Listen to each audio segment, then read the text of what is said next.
इफ्तार का वक्त भी बहुत खूबसूरत वक्त होता है, एक अनजानी खुशी का वक्त होता है। नबी अकरम सल्लल्लाहु अलैहि वसल्लम ने इसके बारे में फरमाया, लिस्साइमी फरहतान यफरहुमा इज़ा अफ्तरा फरिह बिफत्रिही व इज़ा लक़िया रब्बहु फरिह बिसौमिही। आप सल्लल्लाहु अलैहि वसल्लम ने फरमाया, रोजेदार के लिए खुशी के दो मौके हैं जिनमें वो खुश होता है। जब वो रोजा इफ्तार करता है तो अपना रोजा खोलने से खुश होता है, और जब वो अपने रब से मुलाकात करेगा तो अपने रोजे से खुश होगा, यानी उसका अजर सवाब सामने पाकर। तो बात यह है कि इफ्तार का ये वक्त निहायत अहम वक्त है। ये वक्त कब शुरू होता है? कुरान पाक में अल्लाह सुब्हानहू तआला फरमाते हैं, सुम्मा अतिम्मु सियाम इलल लैल, फिर पूरा करो रोजे को रात तक।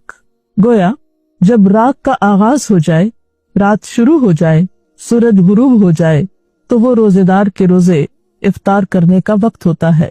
गुरूब आफ्ताब रोजा इफ्तार करने की शर्त है, उससे पहले रोजा इफ्तार नहीं किया जा सकता। बुखारी और मुस्लिम की एक रिवायत के मुताबिक क़ाला रसूलुल्लाह सल्लल्लाहु अलैहि वसल्लम, इज़ा अक़बल अल-लैलु मिन हाहुना व अदबर अन-नहारु मिन हाहुना व ग़रबत अश-शम्सु फ़क़द अफ़्तर अस-साइम। आप सल्लल्लाहु अलैहि वसल्लम ने फरमाया, जब रात आ जाए, दिन चला जाए और सूरज गुरूब हो जाए तो रोजादार रोजा खोल ले। गोया दिन का जाना और रात का आना वो वक्त है जब रोजा इफ्तार किया जाता है। ये भी याद रहे कि रोजा इफ्तार करने में जल्दी करना मसनून है। गोया सूरज के गुरूब होने के फौरन बाद रोजा खोल लेना चाहिए।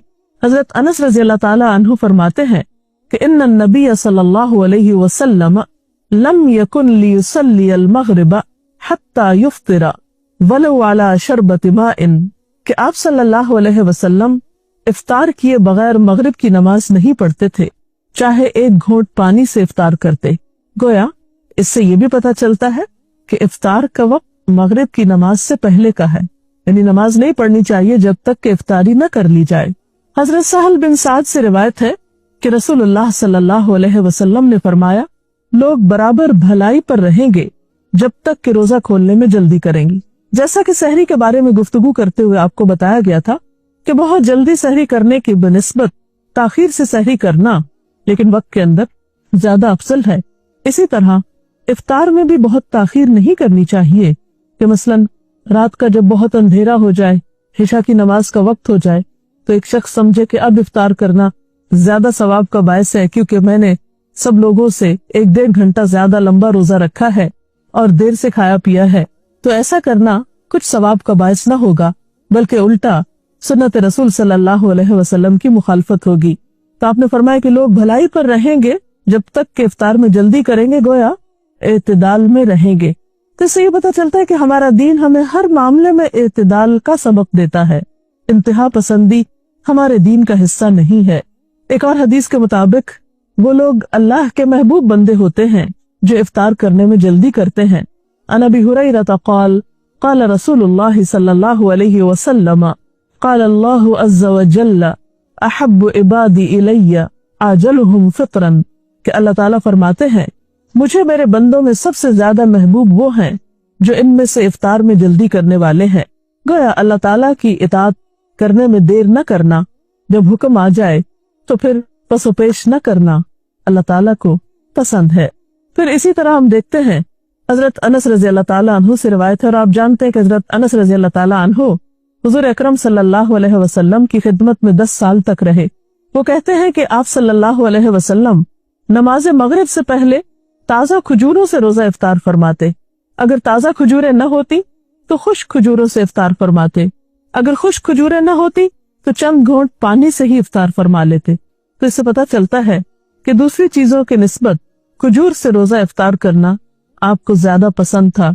वह आपकी सुन्नत और आपकी पसंदीदा चीज खजूर से रोजा इफ्तार करना है, और खजूरों में भी ताजा खजूर। लेकिन जरूरी नहीं कि हर शख्स के पास खजूरें हों, और ये भी जरूरी नहीं कि ताजा खजूरें हों। तो अगर मयस्सर हो, मुमकिन हो, तो ऐसा करना ज्यादा बेहतर है। और अगर ये चीज मयस्सर न हो तो उसके बाद पानी पीना ज्यादा बेहतर है, क्योंकि पानी पाक करने वाली चीज है। इफ्तारी के सिलसिले में एक और बात का हम सबको ख्याल रखना चाहिए कि ये वक्त भी दुआओं की कबूलियत का वक्त है। जैसे सहरी के सिलसिले में आपको बताया गया था कि वो वक्त जिक्र इलाही का वक्त है, दुआओं की कबूलियत का वक्त है, इसी तरह इफ्तार का वक्त भी दुआओं की कबूलियत का वक्त है।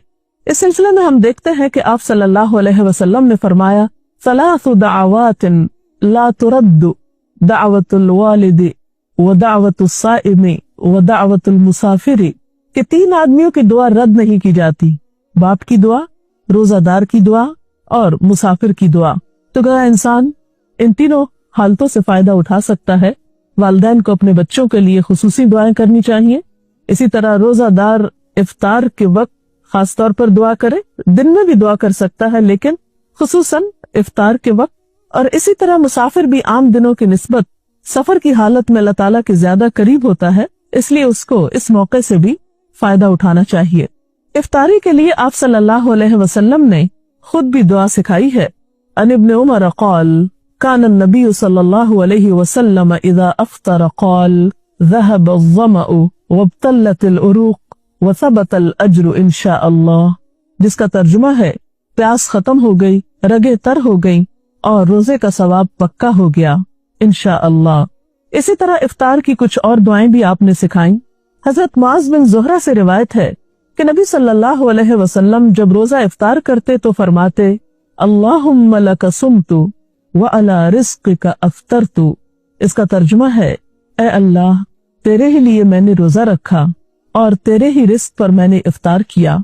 जैसे कि आप जानते हैं कि इफ्तार करना और इफ्तार में जल्दी करना बाबरकत है, इसी तरह इफ्तारी के वक्त भी दूसरों की गमगुसारी और दूसरों की दिलजोई और दूसरों के हुकूक का लिहाज रखना बहुत जरूरी है। इसीलिए हम देखते हैं कि नबी अकरम सल्लल्लाहु अलैहि वसल्लम ने रोजेदार के रोजे को इफ्तार कराने की भी तरगीब दिलाई है।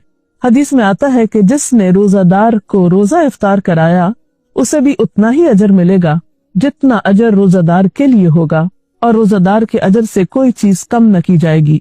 तो इससे पता चलता है कि अगर एक इंसान दूसरों के रोजे इफ्तार कराने का एहतमाम करता है तो वो एक बहुत बड़े अजर को समेटता है। और इसमें भी फिर बात यह है कि किस चीज से किसी का रोजा इफ्तार कराया जाए। क्या उसके लिए जरूरी है कि एक बहुत बड़ी इफ्तार पार्टी का ही एहतमाम किया जाए, या एक देग ही पकाई जाए, या कोई खास किस्म का एहतमाम हो? नहीं, ये सवाब हर वो शख्स पा सकता है कि जो लस्सी का एक घूंट या एक खजूर या पानी का एक घूंट पिलाकर ही किसी का रोजा इफ्तार कराता है, उसको भी ये सारा अजर सवाब हासिल होता है। अब आप देखिए कि रोजा इफ्तार कराने वाले ने तो ये अजर पा लिया, लेकिन जो शख्स रोजा इफ्तार कर रहा है उसे जवाब में क्या रवैया इख्तियार करना चाहिए। उसे भी एक अदब और अखलाक सिखाया गया कि वो इफ्तार कराने वाले के लिए दुआ करे, और वो दुआ भी आप सल्लल्लाहु अलैहि वसल्लम ने खुद सिखा दी। अन अनस क़ाल कान रसूलुल्लाह सल्लल्लाहु अलैहि वसल्लम इज़ा अफ्तरा इंद क़ौमिन क़ाल अफ्तरा इंदकुमुस साइमून व अकल तआमुकुमुल अबरार व तनज़्ज़लत अलैकुमुल मलाइका।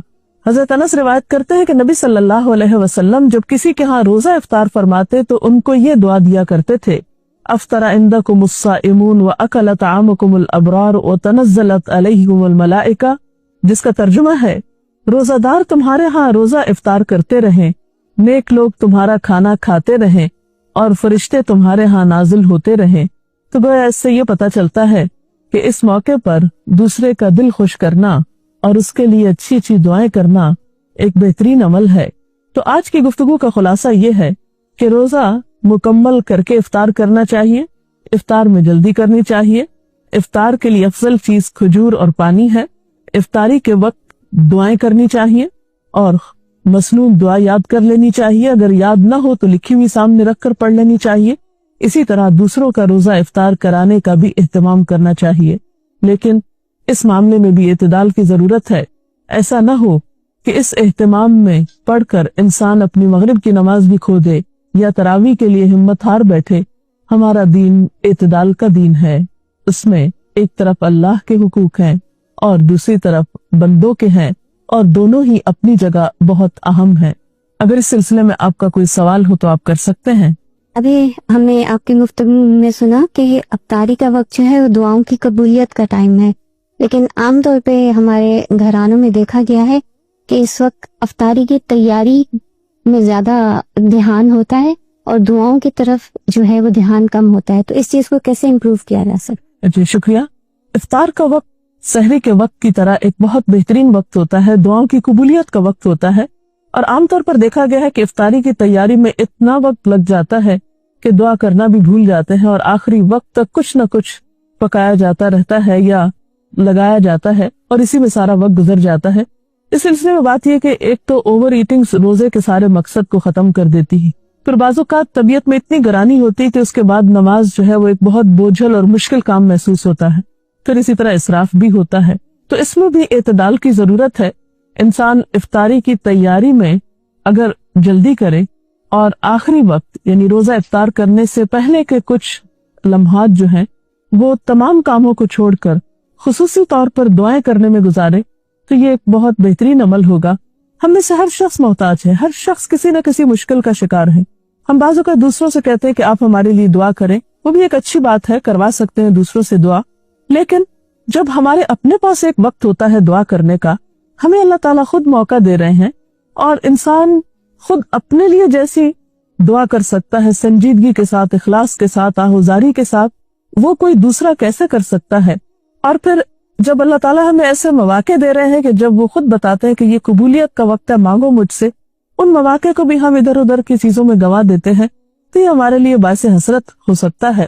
اس لیے ان اوقات کو آپ بہترین طریقے سے استعمال کریں. مثلاً آپ کیا کریں کہ اگر آپ کسی کے ہاں افطار کر رہے ہیں یا اپنے گھر میں افطار کر رہے ہیں تو افطاری سے پہلے جو بھی میسر ہو وہ قریب رکھ لیا جائے، اور پھر یکسو ہو کر اللہ تعالیٰ سے مناجات کی جائے، ذکر کیا جائے، دعا کی جائے، اور پھر جب وقت آ جائے تو اس وقت افطار کر لی جائے، اور پھر نماز مغرب میں جلدی کی جائے. ایسا نہ ہو کہ ہم افطار کرنے میں اتنی تاخیر کریں کہ نماز کا وقت بہت لیٹ ہو جائے، کیونکہ نماز کا افضل وقت زیادہ بہتر ہے نماز کی ادائیگی کے لیے اجر و ثواب کے اعتبار سے، تو اس کا اہتمام بھی رہے. اور پھر بعد میں اگر کھانا کھا رہے ہیں تو اتنا زیادہ پیٹ بھر کے کھانا نہ کھائیں کہ عشاء کی نماز اور تراویح میں مشکل ہو. تو ان چند باتوں کا دھیان رکھنا بے حد ضروری ہے. السلام علیکم. میرا سوال ہے کہ بادلوں کی وجہ سے کبھی کبھی سورج چھپ جاتا ہے، ایسا لگتا ہے جیسے غروب ہو گیا ہے، اور ہم اگر روزہ کھول لیتے ہیں تو کیا وہ ہو جائے گا؟ وقت سے پہلے روزہ افطار کر لیا جائے تو اس سے روزہ نہیں ہوتا، اس روزے کو آپ کو دہرانا ہوگا. کوئی اور سوال؟ افطار پارٹی کے متعلق قرآن کی روشنی میں کیا دلیل ہے؟ اس میں کوئی شک نہیں کہ مل کر کھانے میں برکت ہوتی ہے، یا افطار کے موقع پر آپ خود افطار اکیلے کرنے کی بجائے کسی دوسرے کو بھی شریک کر سکتے ہیں، دوستوں کو، عزیزوں کو، رشتہ داروں کو. لیکن عام طور پر اس میں بھی ہم حد اعتدال سے بڑھ جاتے ہیں. بعض اوقات صرف امیر لوگوں کو اس میں دعوت دیتے ہیں، یا صرف اپنے خاندان کے چند مخصوص لوگوں کو دعوت دیتے ہیں، اور غریبوں کو اس موقع پر بھلا دیا جاتا ہے. جبکہ رمضان کا مہینہ تو ہے ہی شہر المواسات، ایک دوسرے کی غم گساری کرنے کا مہینہ ہے، ایک دوسرے کی ہمدردی کا مہینہ ہے. تو اس معاملے میں جہاں آپ اپنے رشتہ داروں کو یاد رکھیں، دوستوں کو یاد رکھیں، اپنے ساتھ کام کاج میں شریک لوگوں کو یاد رکھیں، یا کسی بھی طرح جاننے والوں کو، وہاں ان لوگوں کو بھی ضرور یاد رکھیں کہ جو نہ آپ کے رشتہ دار ہیں، نہ دوست ہیں، نہ تعلق دار ہیں، لیکن وہ آپ کی افطار کے کہیں زیادہ مستحق ہیں، اور ان کے دل سے نکلی ہوئی دعائیں آپ کے لیے کہیں زیادہ فائدہ مند ہو سکتی ہیں. تو اس معاملے میں بھی ہمیں دیکھنا چاہیے. حضرت ابراہیم علیہ السلام اپنے کھانے میں ضرور کسی کو شریک کیا کرتے تھے، انبیاء کی سنت یہی ہے. آپ صلی اللہ علیہ وسلم بھی اس معاملے میں دوسروں کا خیال رکھا کرتے تھے. تو افطار پارٹی کی جا سکتی ہے، لیکن حد اعتدال کے اندر، جس سے دوسرے فرائض متاثر نہ ہو. صحابہ کرام کا عام طور پر رجحان یہ ہوتا تھا کہ رمضان میں ایک دوسرے سے اجنبی ہو جایا کرتے تھے تاکہ زیادہ سے زیادہ وقت ان کو عبادت کے لیے مل سکے. تو اگر ہماری عبادات پر اثر نہ پڑے اور ہماری روحانیت متاثر نہ ہو تو میل جول میں حرج نہیں ہے. اجازت.